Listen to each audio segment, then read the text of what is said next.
Good morning. आज 9 अक्टूबर को current affair के सेगमेंट के साथ निर्वाण जीएस एकेडमी में आपका स्वागत है। ये करंट अफेयर जो है जितनी भी हमारी आगामी प्रतियोगिता परीक्षाएं हैं इनमें महत्वपूर्ण स्थान इनका रहता है और इनके माध्यम से जो है हम अपनी परीक्षाओं को और जो है अच्छे तरीके से हैंडल कर सकते हैं। तो बढ़ते हैं पहले प्रश्न की ओर और पहला प्रश्न ये है, ईस्टर्न मैरीटाइम कॉरिडोर, इसको ईएमसी भी कहते हैं, भारत और रूस के किन दो शहरों को जो है आपस में जोड़ेगा? The eastern maritime corridor connect which two cities of India and Russia. जैसे इसमें मुंबई और मॉस्को है, चेन्नई और व्लादिवोस्तोक है, कटक और सेंट पीटर्सबर्ग है, भुवनेश्वर और मॉस्को। तो हमारा जो आंसर है इसका वो क्या है? चेन्नई और व्लादिवोस्तोक तक जो है ये जो ईएमसी कॉरिडोर है, ये EMC corridor eastern maritime corridor है, भारत और रूस के जो है दो शहरों को आपस में क्या करेगा? जोड़ेगा। इससे क्या होगा कि जो भारत के जो चेन्नई है और जो इस तरह से ये रूस का रहता है व्लादिवोस्तोक का जो सफर है वो लगभग जो है 16 दिन तक का होगा और इससे 40% तक की जो दूरी क्या हो जाएगी? कम हो जाएगी। ठीक है, क्योंकि भारत जैसे रूस के साथ जो है तेल वगैरह का आयात करता है, अन्य सामानों का आयात करता है, तो उससे जो है इसके माध्यम से सस्ता सुलभ जो है हमें आयात जो है रूस के साथ करने को मिलेगा, आयात और निर्यात। ठीक है, और अगर हम देखें इसकी जो दूरी है वो 5,647 मील की जो है इसकी दूरी होगी, मतलब जो है कट के जो है 40% तक दूरी इसमें क्या हो जाएगी? कम हो जाएगी। नेक्स्ट, मई 2025 में पुष्कर जो कुंभ मेला है किस राज्य में आयोजित हुआ? In which state was the Pushkar Kumbh Mela held in May 2025? Uttar Pradesh, Himachal, Uttarakhand, Sikkim. ये जो पुष्कर मेला है, पुष्कर मेले की बात करें तो ये बेसिकली उत्तराखंड में हुआ, उत्तराखंड में। और 12वें वर्ष बाद, यानी हर प्रत्येक 12वें वर्ष बाद जो है जब बृहस्पति जो है मिथुन राशि में आता है, मिथुन राशि में, तब इस जो है मेले का आयोजन किया जाता है। और मेले का आयोजन उत्तराखंड के माणा जो गांव है वो बेसिकली अलकनंदा व सरस्वती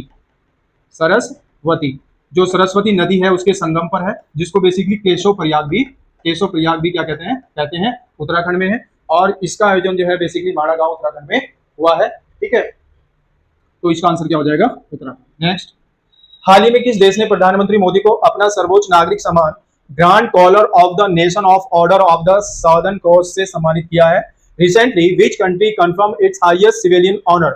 ये हाईएस्ट सिविलियन ऑनर अवार्ड है grand collar of national order of southern cross, PM Modi को दिया है। इसमें ऑप्शन है जैसे इंडोनेशिया, ब्राजील, घाना, नाइजीरिया। तो ये जो है बेसिकली ब्राजील ने जो है पीएम मोदी को दिया है, ब्राजील ने जो है पीएम मोदी को दिया है अपना सर्वोच्च नागरिक सम्मान। और ब्राजील में पीएम मोदी ने क्या किया है? यूपीआई पेमेंट जो है शुरू किया है, ये यूपीआई पेमेंट जो है शुरू किया है ब्राजील में, और ये पहला विदेशी देश है जिसमें यूपीआई पेमेंट को जो है शुरू किया गया है। अगर मैं ब्राजील की बात करूं तो ब्राजील की जो राजधानी है वो ब्रासिलिया है। ठीक है, ये जो है कॉफी में जो है नंबर 1 है, कॉफी के उत्पादन में नंबर 1 है। ठीक है, यहाँ का जो साओ पोलो है वो बेसिकली कॉफी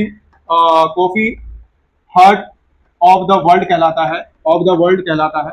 ठीक है, और ब्राजील जो है अगर आप देखो तो ब्राजील में जो है कंपास जो है घास के मैदान भी जो है पाए जाते हैं।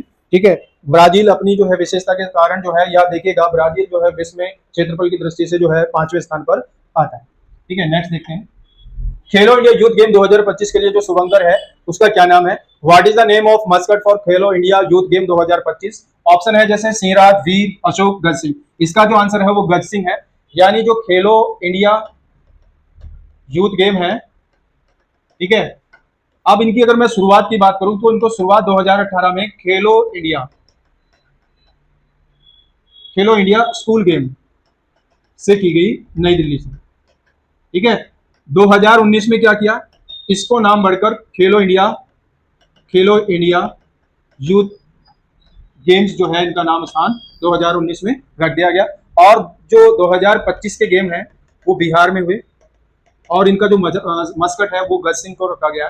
बिहार में जो है खेलो इंडिया यूथ गेम का जो है आयोजन हुआ, क्योंकि बिहार में जो जैसे नालंदा और वह बोधगया में जो पाल वंश के संबंधित है उसके स्मृतियों को जो है इसमें शामिल किया गया है। ठीक है, इस तरह से जो है ये गज सिंह इसका। भारत ने किस संघ के साथ पहला मुक्त व्यापार समझौता फ्री ट्रेड एग्रीमेंट किया, जिसे TEPA trade economic partnership agreement कहा जाता है, और ये 1 अक्टूबर 2025 से क्या हुआ? लागू हुआ। India sign its first free trade agreement called TEPA trade economic partnership agreement with which organization effective from October 2025। ये यूरोपीय मुक्त व्यापार संघ है, इसके साथ जो है 1 अक्टूबर 2025 से जो है ये शुरू किया गया है। और इसमें जैसे स्विट्जरलैंड है, नॉर्वे है, आइसलैंड है, इन देशों के साथ जो है ये यूरोपियन फ्री ट्रेड एग्रीमेंट जो है समझौता भारत ने किया है। ठीक है, इसके माध्यम से भारत जो है यूरोपीय देशों के साथ जो है ट्रेड एग्रीमेंट करे। 10वें राष्ट्रीय आयुर्वेद दिवस पर भारत का जो पहला integrative oncology research and care centre है उसका उद्घाटन कहाँ किया गया? On the 10th national Ayurveda day where was India first integrative oncology research and care centre inaugurated. ये ऑप्शन है जैसे महाराष्ट्र, गोवा, तेलंगाना, आंध्र प्रदेश। ये बेसिकली गोवा में किया गया है और आयुष मंत्रालय ने जो है आयुष मंत्रालय के माध्यम से जो है ये भारत का पहला integrative oncology research and care centre की जो स्थापना की गई। भारत और भूटान के बीच अनुमोदित पहली सीमा पार रेलवे रिंग परियोजना कौन सी है? Which are the first approved cross border railway ring project between India and Bhutan. इसमें अगर हम बात करें तो ये बेसिकली बानारहाट, समस्तते, कोकरझार और बेलुफी, ये चार जो है स्थान जो है भूटान यानी भारत व भूटान के बीच ये पहली जो है रेलवे लिंक परियोजना है जो बेसिकली वहां के चार जो है जगहों को भारत से जोड़ेगी, बनारहाट, समस्तते, कोकराझार और बेलुफी। ठीक है, क्योंकि चीन भी क्या कर रहा है, चुंबी वैली में जो है चुंबी वैली तक जो है रेलवे लिंक को जो है जोड़ रहा है। इसको देखते हुए भारत ने भूटान के साथ जो है रेलवे लिंक के माध्यम से व्यापार करने की बात की है, जो आगामी कुछ समय के बाद जो है ये योजना जो है कंप्लीट हो जाएगी। अगर मैं बात करूं, यहाँ पर एक शब्द आता है चिकन नेक। चिकन नेक जो है बेसिकली 20 से 22 किलोमीटर लंबी एक मुर्गी की गर्दन के समाव एक संकरी पट्टी है जिसको सिलीगुड़ी कॉरिडोर भी कहते हैं। और ये जो चिकन नेक है पूर्वोत्तर भारत को मुख्य भारत से जोड़ता है, क्योंकि इसके माध्यम से जो चीन चुंबी वैली तक अपनी योजना बना रहा है रेलवे लिंक की, उसमें कहीं ना कहीं भारत जो है जो पूर्वोत्तर भारत है उसको अलग होने की संभावना ज्यादा बन रही है। तो इसी को देखते हुए भारत ने जो है भूटान के साथ जो है ये रेलवे लिंक परियोजना शुरू की है। ठीक है, क्योंकि नेपाल, बांग्लादेश और भूटान जो है इस चिकन नेक के जो है काफी नजदीक पड़ते हैं। दुबई में स्थित 11वें विश्व हरित अर्थव्यवस्था शिखर सम्मेलन का आयोजन किस तिथि को हुआ, जिसका विषय था innovative for impact accelerating the future of the green economy. On which days was 11th world green economy summit held in Dubai with the theme innovative for impact accelerating the future of green economy. ये 2 अक्टूबर 2025, 30 सितंबर 2025, 5 अक्टूबर 2025, 25 सितंबर 2025, तो ये 2 अक्टूबर 2025 को जो है Dubai में जो है ये विश्व हरित अर्थव्यवस्था शिखर सम्मेलन का आयोजन किया गया, जिसका जो विषय था वो innovative for impact accelerating the future of green economy से संबंधित। नेक्स्ट देखिए, भारतीय नौसेना ने किस स्वदेशी मिसाइल को शामिल करने के लिए भारत इलेक्ट्रॉनिक्स लिमिटेड को टेंडर जारी किया है? ये भारत इलेक्ट्रॉनिक का टेंडर जिसमें क्वालिटी, टेक्नोलॉजी और इनोवेशन के साथ जो है वर्क करने की बात की गई है। The Indian navy has issued a tender to Bharat electronic limited for integrating which indigenous missile system. जैसे इसमें पृथ्वी है, अनंत शस्त्र है, अग्नि प्राइम है, निर्भय। तो अनंत शस्त्र जो है ये मिसाइल का जो है डेवलपमेंट करने की बात की गई है। और अनंत जो मिसाइल है बेसिकली ये सतह से जो है हवा में मान करने वाली, जिसका निर्माण डीआरडीओ ने जो है किया है, क्योंकि ऑपरेशन सिंदूर के बाद जो है इन शस्त्रों का जो है उपयोग जैसे किसी देश के ड्रोन, एयर डिफेंस सिस्टम या उसको जो है बीच में ही ध्वस्त करने के लिए इस अनंत शस्त्र जिसको जो है एकदम आयरन डोम की तरह जो है वर्क करेगा ये। ठीक है, तो ये जो है डीआरडीओ ने विकसित किया है। नेशनल क्राइम रिकॉर्ड ब्यूरो की 2023 जो रिपोर्ट है उसके अनुसार किस राज्य में सबसे अधिक जो साइबर अपराध जो है मामले दर्ज किए गए? According to the NCRB report 2023, which state record the highest number of cyber crime? अगर हम बात करें तो सबसे ज्यादा जो है उत्तर प्रदेश में जो है ये साइबर क्राइम जो है जो रिपोर्ट है 2023 की उसके अकॉर्डिंग जो सबसे ज्यादा किए। ठीक है, तो ये करंट अफेयर का प्रश्नों का एक वो था माध्यम। उसके बाद जो है हम जो अपना जीएस का पोर्शन है उसमें भी देखते हैं, और इसमें सबसे पहले जो है हर्षवर्धन का आता है। हर्षवर्धन जो है बेसिकली इनका टाइम पीरियड की बात करें तो हर्षवर्धन 606 एडी से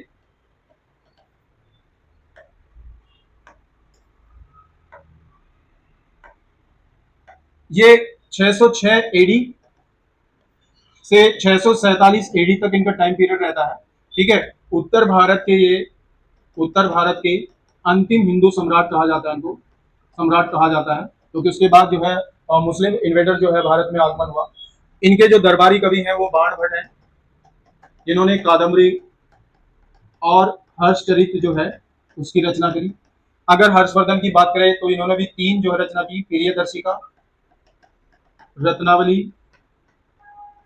ठीक है, प्रियदर्शिका, रत्नावली, और अगर आप देखो नागानंद, जो नागानंद है, नागानंदा है, उसकी जो है ये 3 रचनाएं जो है हर्षवर्धन के द्वारा की गई।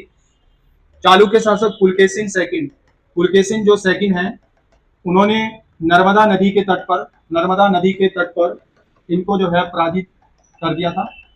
ठीक है, क्योंकि ये हर्षवर्धन पुष्यभूति वंश के जो है शासक थे, और पुष्यभूति वंश की जो स्थापना की थी प्रभाकर वर्धन ने की थी। उनके जो है 2 पुत्र थे, राज्यवर्धन और हर्षवर्धन, और इनकी बहन थी राज्यश्री। ठीक है, हर्षवर्धन जो है काफी महत्वपूर्ण शासक हैं।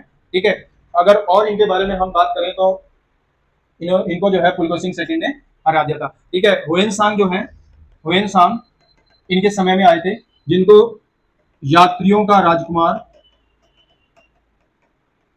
ठीक है, दार्शनिकों का दार्शनिक, इस शब्दों से जो है व्यक्त किया गया। इन्होंने जो है भारत में रहकर लगभग जो है 12 वर्षों तक अध्ययन किया था, काफी समय तक जो है भारत में ये रहे। उसके बाद अगर हम बात करें पल्लव वंश की, तो इसके संस्थापक जो है श्री विष्णु को माना जाता है। ठीक है, श्री विष्णु को माना जाता है, और श्री विष्णु और इनकी राजधानी जो है कांची थी। ठीक है, और अगर हम बात करें, श्री विष्णु जो है अवनी सिंह की उपाधि धारण की थी, और इनके समय में किरातु जुर्नियम, ठीक है, जो किरातु जुर्नियम के लेखक हैं, वो रहते थे। ठीक है, और महेंद्र वर्मन, महेंद्र वर्मन, महेंद्र वर्मन ने भी जो है मत विलास प्रहसन, मत विलास प्रहसन की जो है स्थापना की। उसके बाद नरसिंह वर्मन सेकंड आते हैं, नरसिंह वर्मन सॉरी फर्स्ट आते हैं। इन्होंने जो है महाबलीपुरम, महाबलीपुरम के एकाश्म रथ मंदिर, रथ मंदिरों का निर्माण कराया, जिनकी संख्या जो है 8 कही गई, और उसमें सबसे बड़ा जो रथ मंदिर युधिष्ठिर का है, जो पांडवों से संबंधित है, सबसे छोटा जो है द्रौपदी से संबंधित रथ मंदिर है। ठीक है, और नरसिंह वर्मन सेकंड की बात करते हैं, नरसिंह वर्मन सेकंड की बात करते हैं, तो इन्होंने कैलाश मंदिर का जो है निर्माण, कैलाश मंदिर का निर्माण जो है नरसिंह वर्मन सेकंड के द्वारा कराया गया। पल्लव वंश जो है अपनी सांस्कृतिक विरासत या जो मंदिर निर्माण शैली जो है उसके लिए जो है विश्व में प्रसिद्ध है, और यहाँ पर जो कैलाश मंदिर है, ये बेसिकली द्रविड़ स्थापत्य कला का जो है एक अद्भुत नमूना है, जिससे जो है द्रविड़ स्थापत्य कला की इससे शुरुआत मानी गई। ठीक है, नेक्स्ट देखते हैं, ये महासागरीय जल धाराएं हैं। महासागरीय जल धाराओं की अगर हम बात करें तो इसमें क्या है, अगर हम देखें, ये अगर हम 0 डिग्री विषुवत रेखा मान लेते हैं, ठीक है, और इसके ऊपर जो है ये ध्रुव मान लेते हैं, इधर भी ध्रुव मान लेते हैं, तो यहाँ पे क्या है कि जो विषुवत रेखा से ध्रुवों की ओर होती है वो गर्म जलधारा होती है, और जो ध्रुवों से विषुवत की ओर जाती है, जो ध्रुवों से विषुवत की ओर होती है, वो ठंडी जलधारा जो है कहलाती है।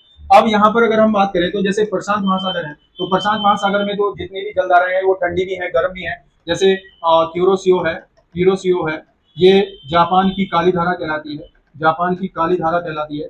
ओयोसियो है, ओयोसियो है, ये कोल्ड करंट है, ये कोल्ड करंट है, जापान में ही दोनों ऊपर नीचे रहती है, नीचे से जो है प्यूरोसियो जाती है, ऊपर से जो है क्या आती है, ओयोसियो आती है, जो बेसिकली क्या है जापान के में जो है मछली उत्पादन का केंद्र बनाते हैं। ठीक है, और अगर हम बात करें जैसे अल नीनो है, ठीक है, जिसको पेरू के तट पे होती है, हमबोल्ट है, ठीक है, ये भी पेरू तट, पेरू की धारा भी इसको कहते हैं। अल नीनो भी जो है गर्म जलधारा है। ठीक है, इससे जो है पूरे विश्व में जो है जलवायु परिवर्तन की जो है घटना हम देखने को सुनने को जो है इसमें मिलती है। ठीक है, और अगर हम बात करें जैसे अटलांटिक की बात करें, अटलांटिक जलधाराओं में, तो अटलांटिक में जैसे गल्फ स्ट्रीम है, गल्फ स्ट्रीम जो है विश्व की सबसे ज्यादा जो है तीव्र स्ट्रीम है, जिसकी स्पीड लगभग 40 किलोमीटर पर आवर या 50 किलोमीटर पर आवर होती है। ठीक है, जैसे लेब्राडोर है, लेब्राडोर है, ये ठंडी जलधारा है, ठंडी जलधारा है। कैनारी धारा है, कैनारी धारा है। ठीक है, अगर नीचे बात करें तो बेंगुला धारा है, बेंगुला जो है जलधारा है, बेंगुला जलधारा जो है ठंडी होती है। ब्राजील जो जलधारा है, ब्राजील जो जलधारा है वो गर्म होती है। ठीक है, इर्मिंगर जलधारा है। ठीक है, और बहुत सी जलधारा हैं जो बेसिकली अटलांटिक जलधारा के रूप में जानी जाती हैं। और बात करें जैसे हिंद महासागर में, हिंद महासागर में जैसे अगलास है, अगलास जो है ये गर्म जलधारा है। ठीक है, गर्म जलधारा है। ठीक है, जो बहुत ही इंपॉर्टेंट रहती है। तो इस प्रकार से इन जलधाराओं से जो है पूरे विश्व में जो है मौसम जो है परिवर्तन जो है इन जलधाराओं के द्वारा हम देख सकते हैं। ठीक है, इस प्रकार से ये भी एक सेगमेंट था। ठीक है, और अच्छे सेगमेंट मतलब इन सेगमेंट को और अच्छी तरह से आप प्राप्त करने के लिए हमारे टेलीग्राम ग्रुप या जो हमारे लेक्चर पीपीटी है, पीडीएफ है, जो हमारा कोर्स है, उनमें इन जो जीएस सेक्शन है उसको अच्छी तरह से एलोबरेट किया गया है। आप इनको जो है हमारे एप्लीकेशन ऐप या अकेडमी से जो है संपर्क करके भी जो है प्राप्त कर सकते हैं। ठीक है, इस सेगमेंट के साथ आज इतना ही। नए सेगमेंट के साथ जो है फिर आपके सामने हाजिर होंगे। तब तक के लिए धन्यवाद।